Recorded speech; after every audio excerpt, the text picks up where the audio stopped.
All hail the pink mist and pass the ammunition. This is Terminal Sergeant. So, a lot of people have been asking me like how I feel about the whole leaving from Afghanistan bullshit and how it went down and how fucked it is. And it's like, do you feel like you made a difference over there? Or people died in vain, whatever. You have to understand, I went through the same goddamn thing with Iraq, right? We went there, we got rid of the person that we went after, and then we trained those fucks on how to take care of their country. We gave them the equipment so that they would be able to sustain getting rid of, the ISIS problem that they had, or what we call in the biz, Hodge, right? And they were good. They were good to go. And when we left, the first time we left Iraq, like back during the Desert Shield era, we left a whole bunch of munitions. We just picked up and left. We just left it there.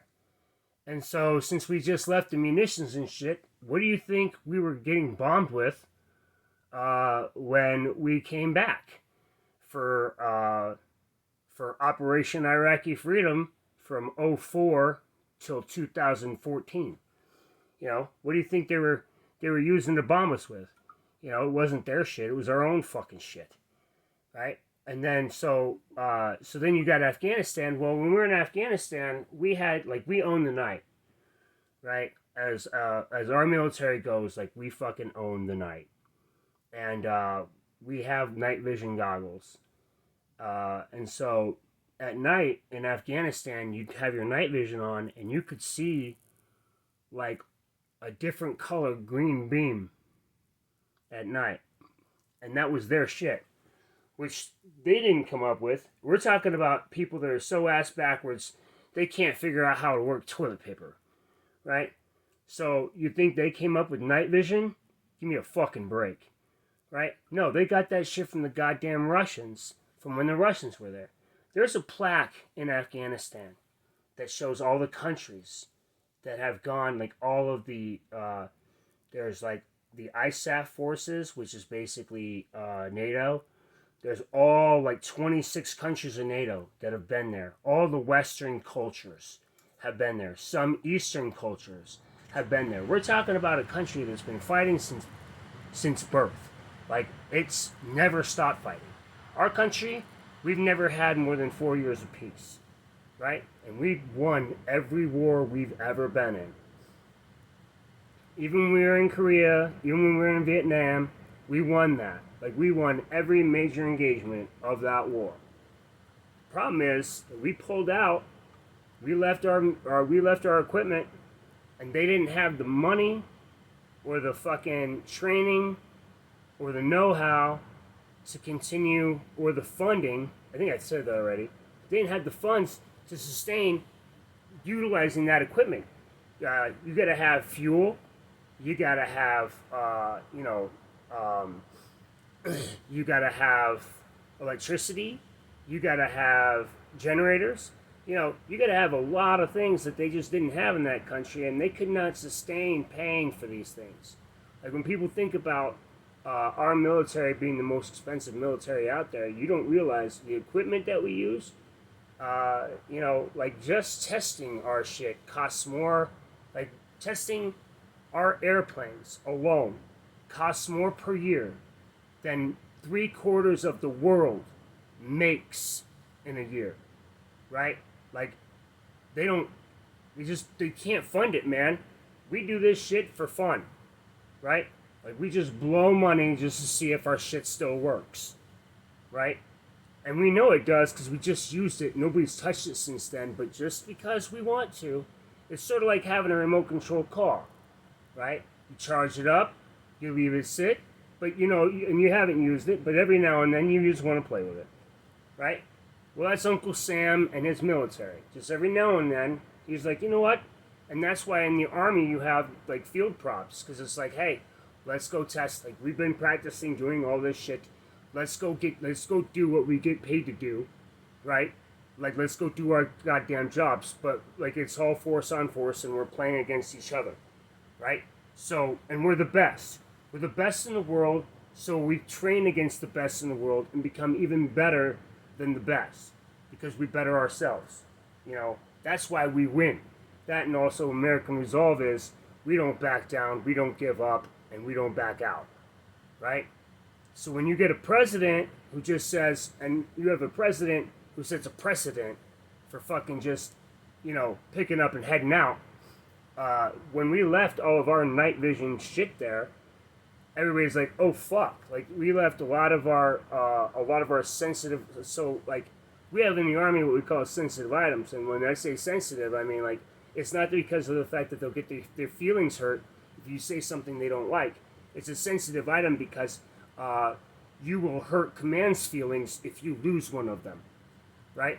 So like if something goes missing and it's a sensitive item, everything shuts down until we find it. Everything. Because of how dangerous it is if it lands in the wrong hands, right?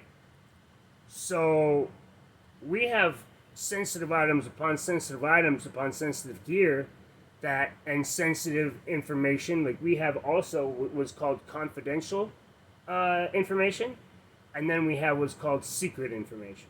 And if you want to be secret squirrel and you want to be combat arms, you got to have a security clearance because we give you secret information. And a lot of scouts wind up doing like, they get top level security clearance, and then there's higher levels than that for military intelligence, which is the best oxymoron in the world. It's better than tight slacks. Yeah, so since we left all this shit there, everybody's like, oh no, they have it. Yeah.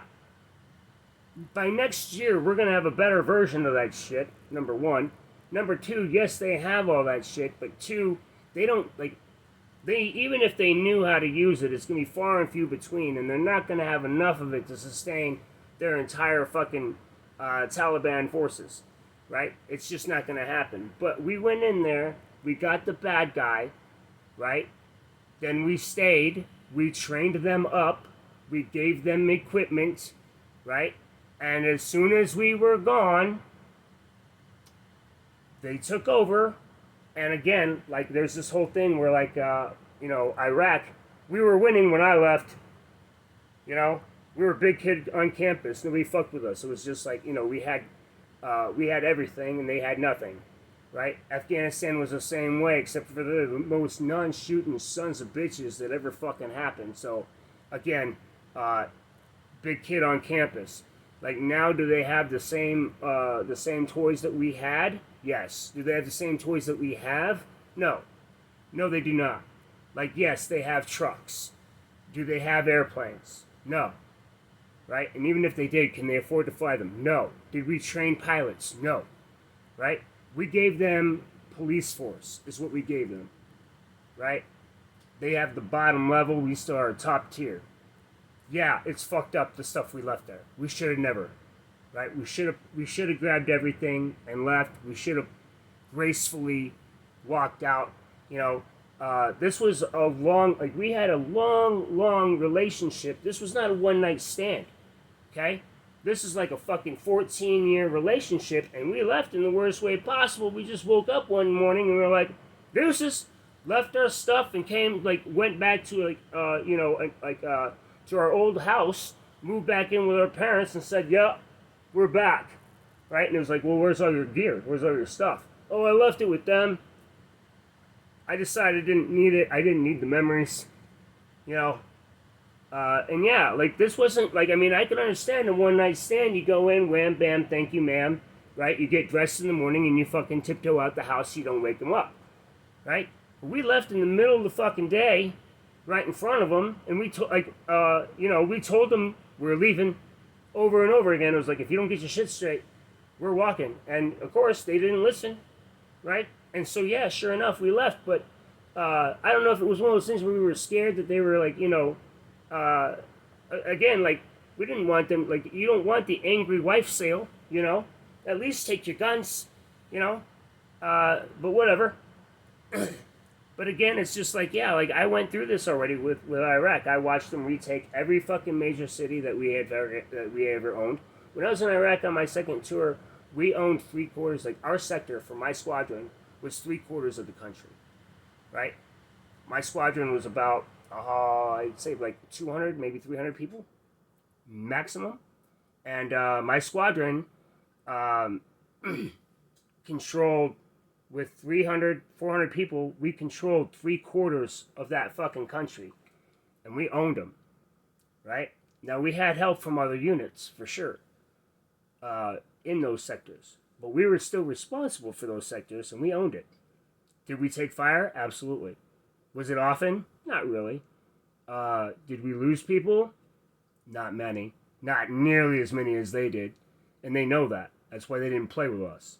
You know, because it was like, I'm taking my ball and I'm going home. Right? Like, you guys don't play fair.